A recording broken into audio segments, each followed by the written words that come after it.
Welcome to the Emerging Lawyer series at the Coffee Conversation Show powered by the Emerging India Forum TIF and a tech partner, Prime Infotech Solution.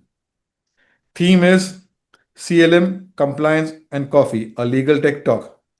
We have with us Puranjay Trehan, Senior Consultant at Thomson and Reuters, a lawyer turned legal tech consultant who has carved a niche at the crossroads of law, software, and innovation. With experience across top tier names like Thomson Reuters, Goldman, and Sirion, Puranjay is redefining what it means to be a modern legal professional. Whether it's streamlining compliance, scaling legal software across continents, or mentoring teams through contract lifecycle management systems. His work has been a masterclass in agility and disruption. But beyond the tech and terminology lies a curious mind and a creative spirit. Let's dive deep into his story. So, welcome, Puranjay, to today's coffee conversation. Thank you so much, Amir, for having me. So, let me explain you. There are three rounds: professional, personal, and a surprise rapid fire where you will be in the hot seat and you have to be witty, fun, and quick. And here's your inspiring gift Legal AI 101, authored by me, and which will be Great. autographed. But you have to win that round first.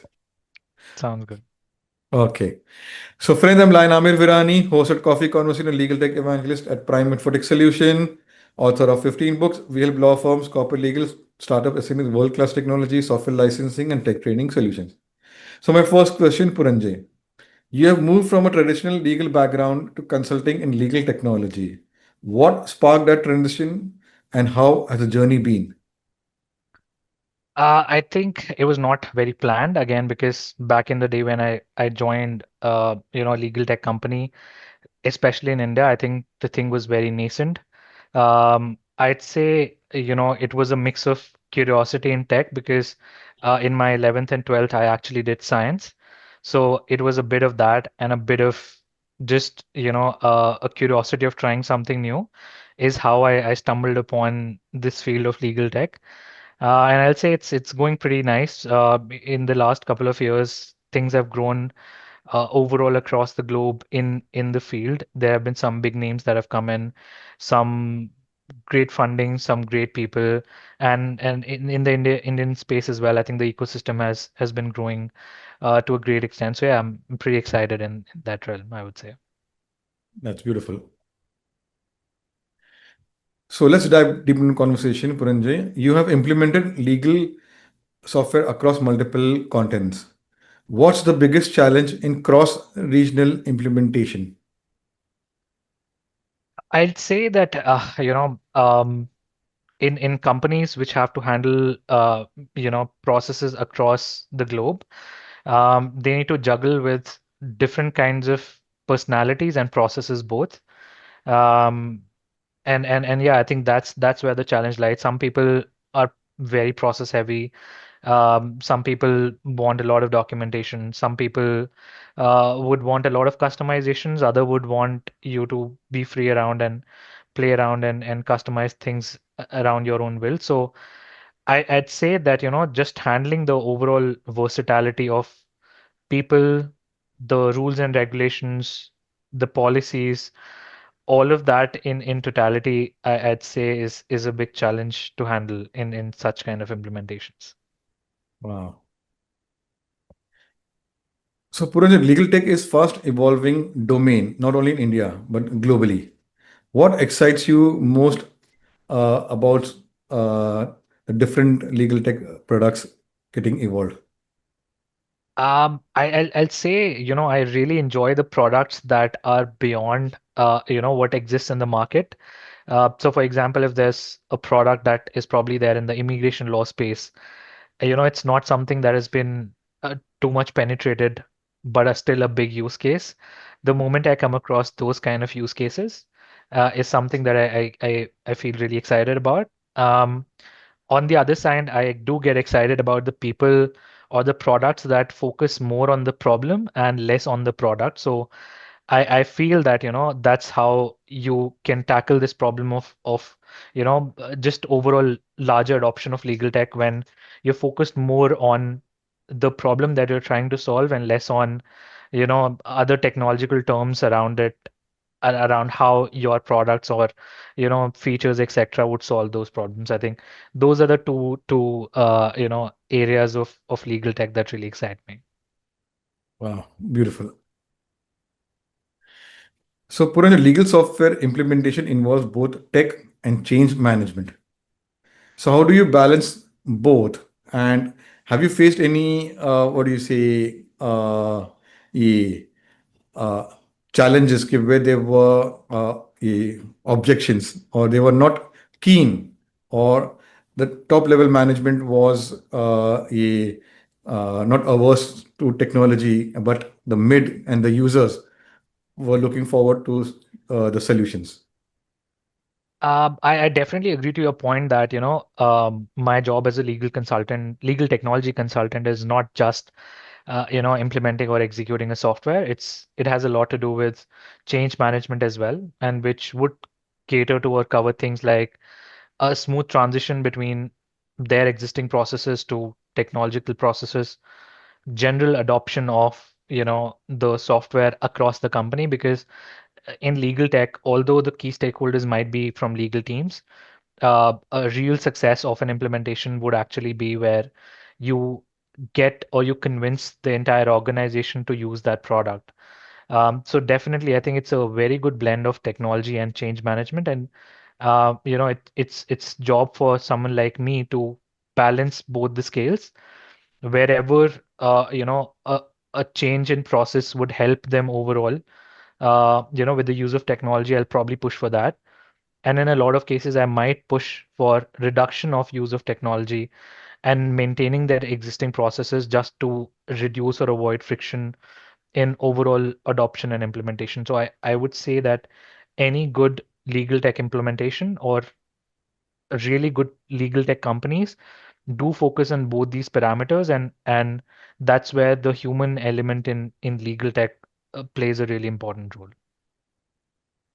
So, diving deep in the conversation, so what preparations do you make uh, before going for this implementation or consultation, okay, at a law firm or a corporate legal, uh, especially where India, where it is firms now with AI and everything? My question will be there.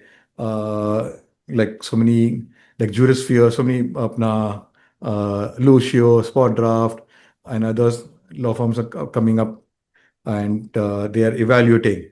So, how do you your preparations, your checklist, okay, by before you sit with the decision makers, and like law firms have got technology committees. Uh, so what are your preparations with them, and you decide कि by this solution will work for them or the solution won't work them. So what are your preparations? Like we would like to know. I'll say, be very open and acceptive of what they're trying to pass on as their existing processes. A lot of the times, just in the name of transformation, we wish to start from breaking everything to scratch and then starting afresh. But I personally have a different opinion or different view. I feel that the closest, the solution or design solution would be from their existing processes, the faster and easier and smoother the adoption would be. So I think one of the key things that I personally focus is understanding their use case, understanding their requirements, and all the ancillary things they have in their general practice. A lot of the times, it might not be a practice that's documented, but just exists on paper. And my role would be to see firstly that the product that we are offering or I am offering actually aligns with their requirements or not. Because if it does not align well, eventually things would break in, and this would just lead to a negative taste for both the sides. So I think that's one key area which I like to focus, see whether there's a suitable fit or suitable match or not, and then proceed ahead with offering solutions, customizing solutions for them. Ah, beautiful. So, this is a beautiful question. How do you explain the benefits of contract lifecycle management (CLM) to legal professionals, uh, a law firm or in-house? corporate legal, in-house GCs who are tech averse. I mean, again, I personally get very offended when anyone calls lawyers tech averse, solely because again, they don't need to be technologists. It's not their job. Their job is to help lawyers, help their clients giving legal advice. So if the product is very, not suitable to the understanding of the end users or the end customers, in this case, lawyers, I think the person who's making the product or customizing the product is at a failure, and we cannot blame it on the other side. Going on to your question, how do I explain the benefits of a CLM product or any legal tech product in that sense? I'll say again, speak in their language. If I start talking about, hey, my CLM solution has a recall accuracy of ABC percentage, it's not of value to them. It might be a selling point for my product, but it's not, you know, end benefit to them. But on the other hand, if I say that your review of a document, which currently takes you 2 hours, would probably, reduce the review time by 80%, 70%, or your three-level review of, paralegal reviewing a document, then your associate reviewing it, and then a partner reviewing it, that can probably be cut down by 1 or 2 steps. And that's where, they would also understand the value proposition, and they would be much more acceptive to a solution. And I feel that, in this kind of a conversation, although the end product is technology, but you're still trying to solve their use case or their problem. And I personally like to talk in that language itself instead of just confusing them with tech jargons and all those things. Wow. Okay. So, Puranjay, you worked at Goldman, Sirion before joining Thomson Reuters. How did each of these roles shape your perspective on legal operations? So I'll start off with Syrian. Again, that is also a player in the legal technology field itself. Um, it was actually, the learning or stepping stone for what legal tech is. In our law schools, at least back then, there was no concept of something like a legal technology exists. So it was like my schooling in the field of legal technology around different product functionings, capabilities, and things around that.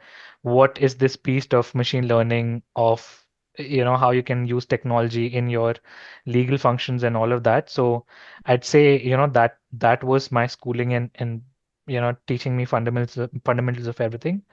Uh, Goldman Sachs was, again, a larger organization, that too in the banking space, filled with lots of compliances, filled with lots of challenges around multiple jurisdictions, multiple business operations, multiple functions. So it taught me how to handle things at scale, how to collaborate with larger group of audiences, and again on a very sensitive topic of legal and compliance. So that's what was the learning of Goldman Sachs, I'll say.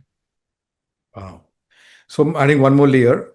कि, working at these companies, you must have come across अपना for a uh, different legal tech products solutions. Uh, so what was the experience कि how these products were in usefulness and other things, and now at Thomson Reuters different solutions, new products are coming up. So checking those in your journey, different products, how the products have evolved over the years. Yeah, I think the products have definitely evolved a lot. Like back in the day when I was at Syrian, or even till Goldman Sachs, there was no this beast called large language models, or people were not that open to AI powered solutions, etc. So a lot of companies and a lot of players have started incorporating that in their marketing, in their product features and capabilities as well. One major shift that I feel overall that has happened in the market is a larger acceptance of legal teams on using technology, because back in the day, the job of a legal vendor was first to convince people or convince lawyers that there is a need for something like this in the market. I think thankfully the market has shifted to now understanding that yes, there is a need for products like these, and then it's just a matter of which product that they need to opt for. Um, and yeah, I mean, in terms of products, I would say back in the days, Syrian, I got to test out or try out a lot of uh, products in the CLM space, the big tier DocuSigns of the world to, other players that were great in the market like Kira, or other products that exist in the market like Agiloft, all those spaces. And yeah, I mean, now if you see the market, there have been very fresh, very new players in the market that come up every day that do get acceptance not just from investors but from the customers as well. And there are a lot of examples of that. So I think market has overall changed in that sense as well. Wow. So my next question will be, as a recognized LinkedIn top voice in this space, how do you use thought leadership to drive awareness of legal tech? That's my first question, and then I'll build up on that. I just feel that, this space is so niche, so you cannot gatekeep things. So I try to, just spread awareness about the field in itself. Beyond that, I also like to connect with people who are building something in this space, just to have that knowledge sharing from my experiences. If they can get hold of something, I am happy to do that. And again, my personal motivation is also because again, someone who had not a lot of guidance in this space, and I'm someone who's a first generation lawyer. I do like to interact with a lot of people who are still in their final year or just starting out their career, and are interested in this space. I do like to have an interaction with them and guide them in any way that I can as well. The Thomson Readers creates beautiful guides, content. So do you take inspiration and build your content, or you create your content? I do. I mean, again, if you're part of an organization, a lot of things definitely rub onto you. So that's definitely there. But beyond that, I do my personal content creation in my personal time over the weekends, using again very basic resources of Canva, etc. In my personal capacity, I'd say. Wow. Okay, you're also a Canva fan. Okay. I'm trying to. I So, have been someone who's a very just a paragraph sort of a person, but I just trying to learn different ways of putting the content out, and yeah, very recently trying to dabble on carousels and all of that as well. the Canva also has AI feature, and the Yes, it does Canva have is very easy some and AI features of just generally getting templates and things like that, I would say. okay. So my next question will be related to AI. What role Okay. do AI and analytics play in the legal solutions in today's time?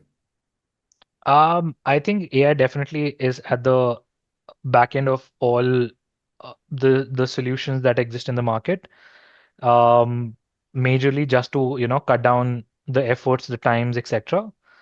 Um, Starting off from your matter managements to review of billing to CLMs, there is definitely a layer of AI that is supporting all those functions and making the job of people easy. On the point of analytics, again, especially for C-suite folks, or companies that are spread across, varied geographies or varied jurisdictions, you do need analytics to get a very aerial view of things like where the risk lies, where the exposure is, which jurisdictions they operate in, and in general, I think getting real value out of the contracts that sit in your repositories, I think analytics is definitely needed for that very thing, I would say. Wow, beautiful. So let's go memory down the lane. What's one client success story that reminded you why you do what you do? I'll say whenever there's a completion of a challenging sort of an implementation, and that gives positive results to the customers, is when you feel happy about, going through that entire journey with the customer group and bringing them value and seeing how, a lot of roadblocks that existed in their processes are gone with the use of technology. And I was, a facilitator or just a supporter in that process is something that's definitely, motivating for me. Wow. So from the legal tech world, who has inspired you or has been a mentor? I'd say that I don't have one mentor in that sense. I do like to talk to people and connect with them, learn from them. For starters, I'll say literally all my managers. Thankfully, I've gotten a blend of different leadership styles of uh, my managers. So I do draw a lot of inspirations from them. Apart from that, I think other people who exist in the space, I might not be connected directly with them, but in the legal tech space, there are a lot of people in the US who would generate great content Yeah. on the topic. So a lot of them can be one as well. I do draw inspirations from a lot of people outside of legal tech space as well, who are just generally, doing great work in India. Yeah, I'd say I do draw inspiration and learn a lot from them as well. Wow.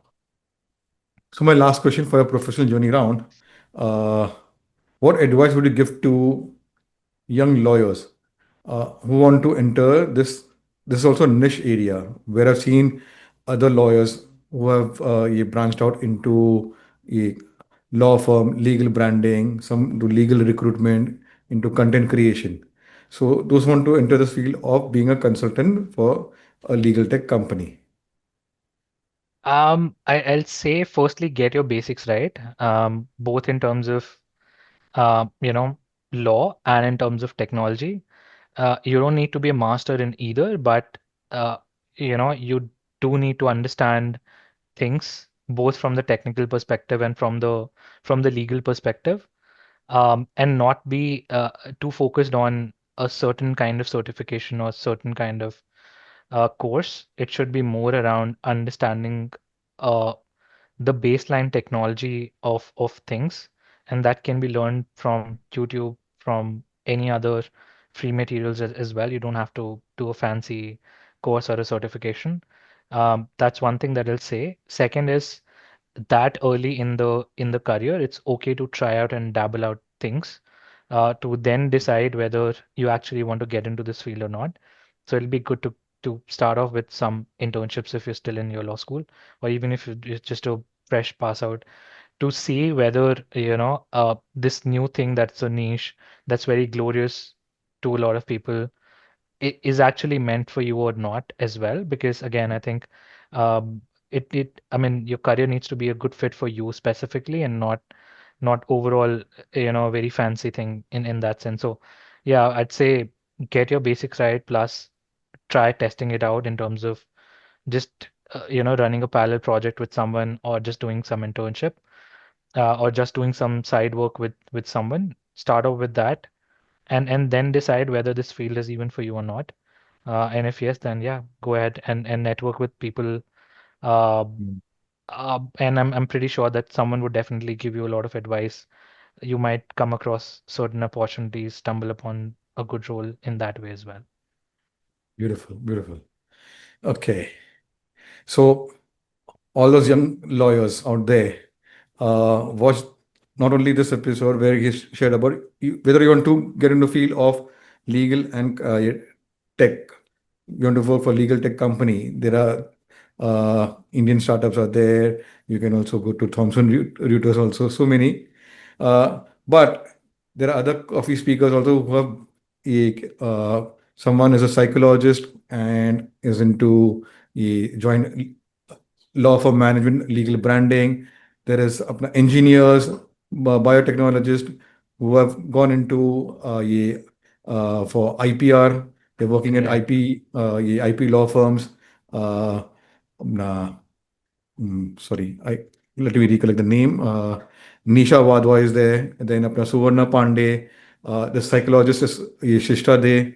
So that I'm very what do you say? I'm learning from them. Ki bhai, they didn't uh, venture into being in engineering. Like Sheshta didn't venture into being a psychologist, counseling, Correct.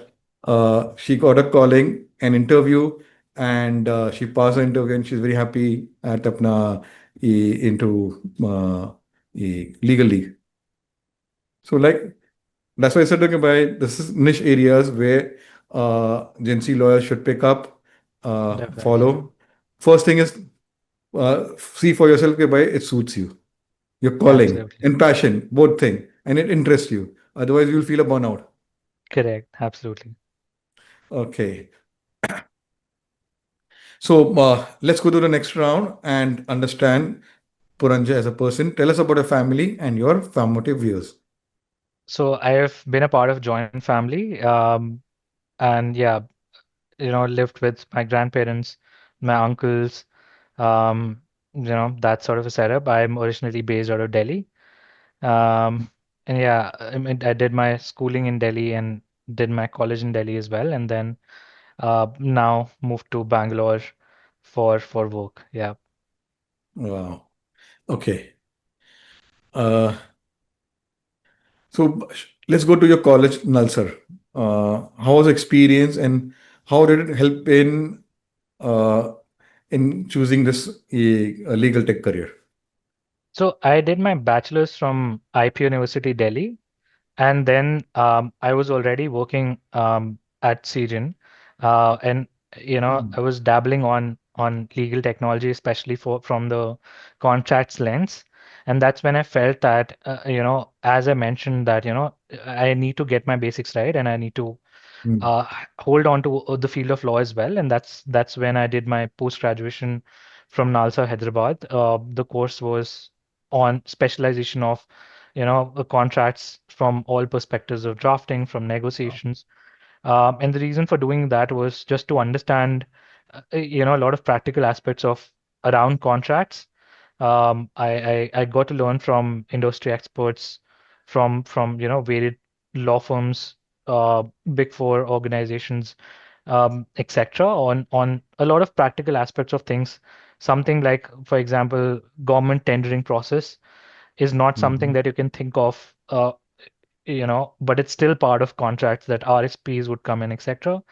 So I got to learn a lot of those kind of aspects that definitely helped me build my understanding in that specific field of law, or overall, increase my knowledge and understanding. And that does help me, firstly, understand and realize what all pain points can exist in that process. Because if I don't know the process Mm. properly, I probably would not be able to gauge, uh, you know, the problems that or roadblocks that they face, and then probably would not be able to design a very intuitive solution in that sense as well. So I think NALSA in that sense helped me give a lot of practical exposure around all aspects of contracts.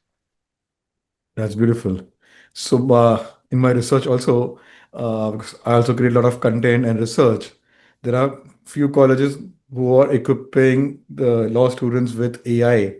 Nalsar has done with Webin Y AI, ILS with Jurisphere, Jindal Global, अपना ये with ये Cyril Shroff has set up a Cyril Shroff अपना Correct, ये correct. center. So that's happy to see कि colleges are also taking अपना ये leaps and equipping Definitely. students. Law firms, so they are doing their part, but now from the ये अपना study days, uh, Correct. ये students are getting equipped with being in AI lawyers. Definitely. And I think Yeah. that's definitely a need of the hour, if not as a full-fledged subject, at least as an Mm. elective, just so that Yeah. people do have an exposure that a field like this does exist, and Mm. they can try out or dabble out their exposure or their likings into something like this as well. Because our core subjects don't talk about legal tech. It might talk about technology laws, but that's completely different. Uh, Yes. yeah, so I think it's definitely a welcome move. Yeah. And there is one speaker we have, Apna Noyana Roy. She was partner at Denton Legal, and she also co-authored a book on art law. Now she has ventured into AI law. equipping Okay. law firms and business with AI technology. So we did a coffee, and it was we are seeing it by Indian lawyers also branching out and equipping others in the journey. So good conversation we had with her, and we want more lawyers like you and others should enter this field and educate, bring awareness like you're doing on LinkedIn. So your post team followed and got interested, and you got featured, and you were having a conversation. So what you put on in your what do you say conversation content, and that so people are there who watch and notice you. Definitely, yeah. Okay. So now, Puranjay, what was the family's reaction when you went and told them, "Okay, bhai, you are not being a lawyer, but you're being a consultant for a legal tech product, and now you're at Thomson Reuters, which is an MNC." So we want, uh, how did you convince them? Because this answer will help young lawyers out there. What should they go and have a conversation with their parents? I'll say firstly that they're very supportive, and they've not uh, directed me towards any career path. It's more or less been my call, and they've been very supportive in that sense.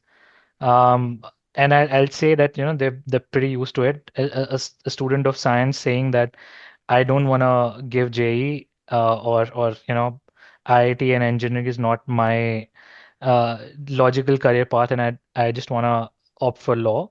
Is also something that not a lot of people do. So I've been doing that since. And yeah, I think they are supportive in that sense, and I thankfully did not face any challenge in that. But yeah, I think to anyone who's trying to convince their parents or get into something like this, I'll just say that now at least there are a lot of people or lot of examples where people are getting into niche and carving out a great path for themselves.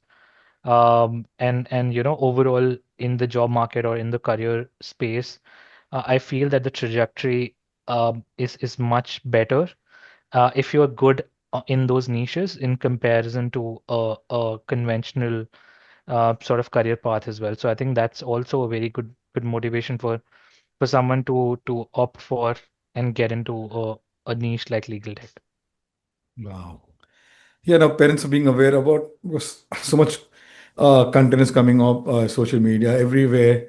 There are websites are there, Bar and Bench, Legal Era, which they can showcase and apna. And Correct. there are awards for legal tech consultants also. So, Absolutely.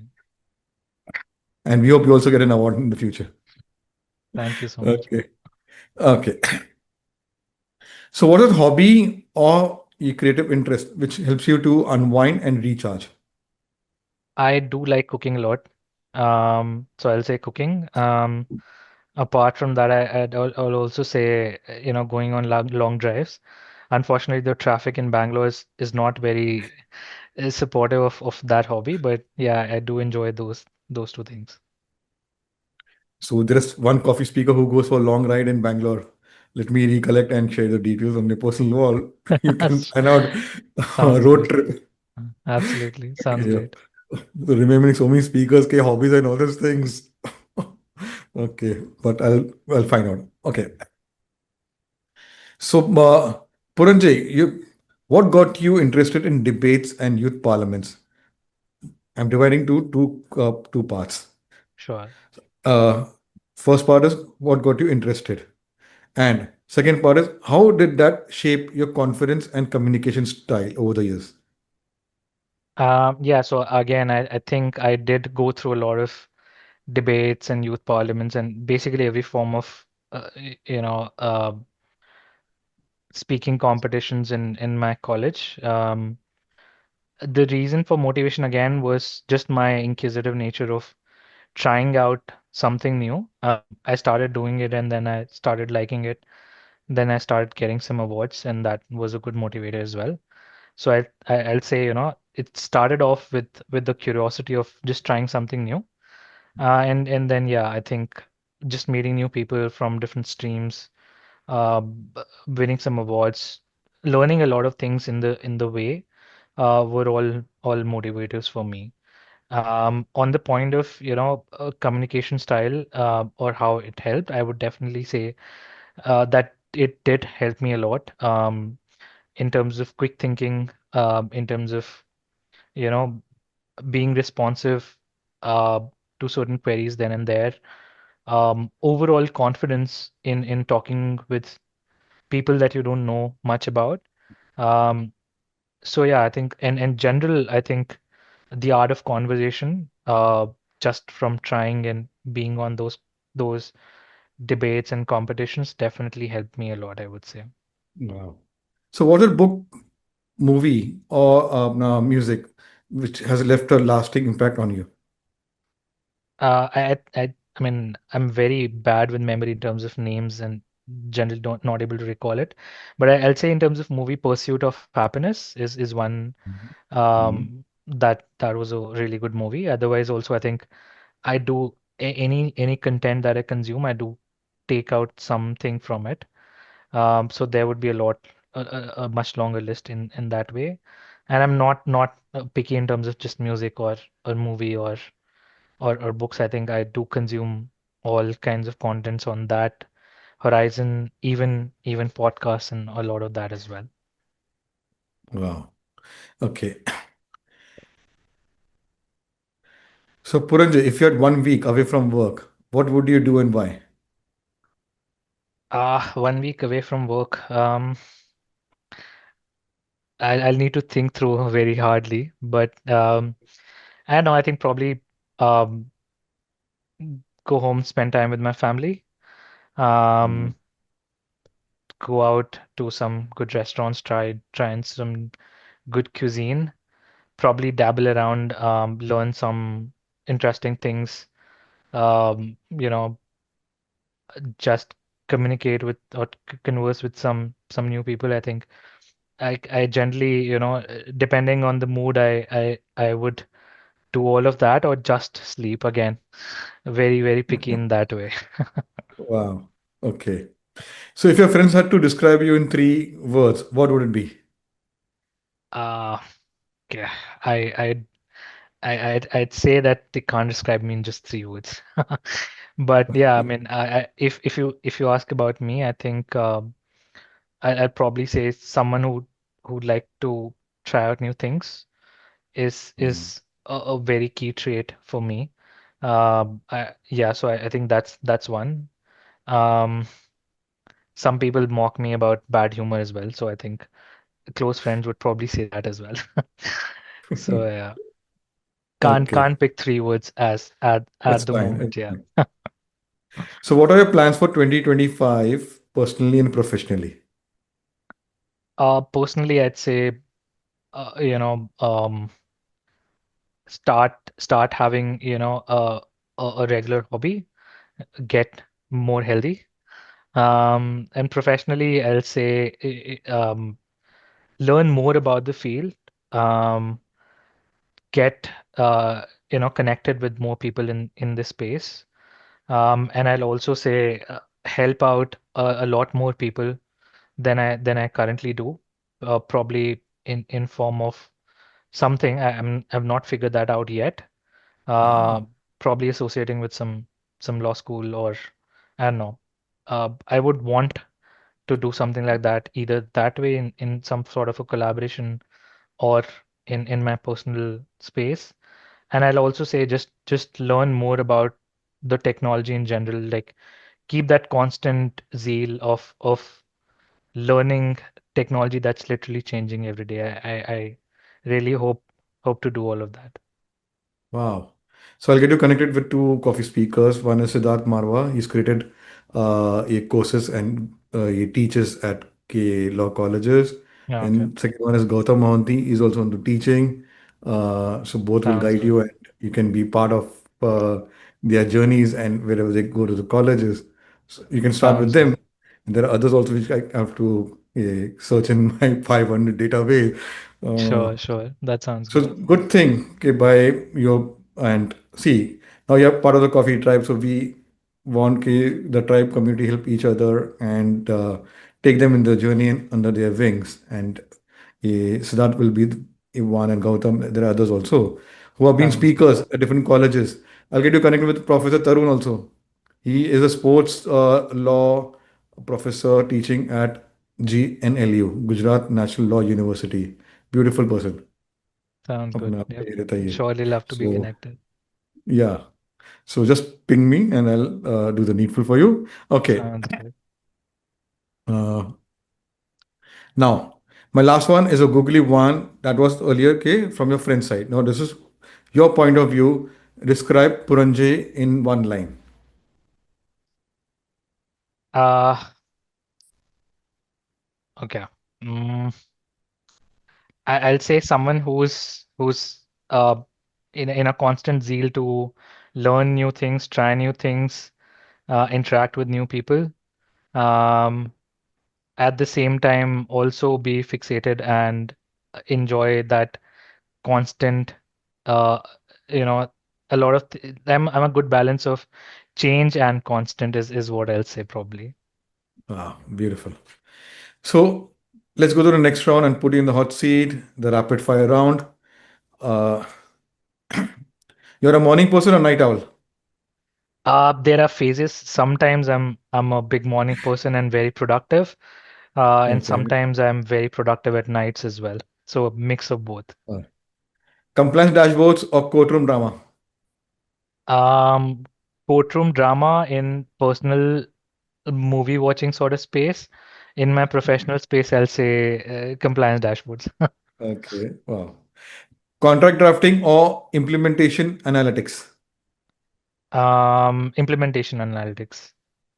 One word that defines you at work. Agile. Wow. Your favorite color? Black. Your dream travel place? Um, any place with good company. Wow. Best piece of advice received? Um, Start posting on LinkedIn. Yeah, I'd say that probably that's what I can think of in from this conversation.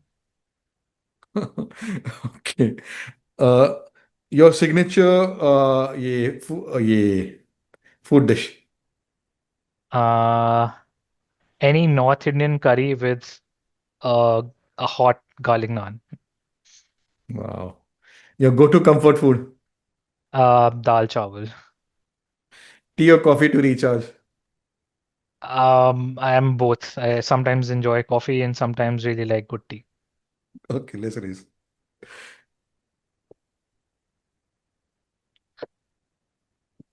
So you did well, and here's a book which will help you. I've written the book, which will be sorry, autograph and send to you about a legal AI.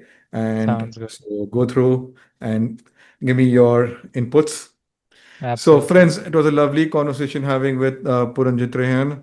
Uh, if you're a foodie and Bangalore based, connect with him and he will treat you to his signature dish because he will be creating more dishes which will inspire uh, after the conversation also.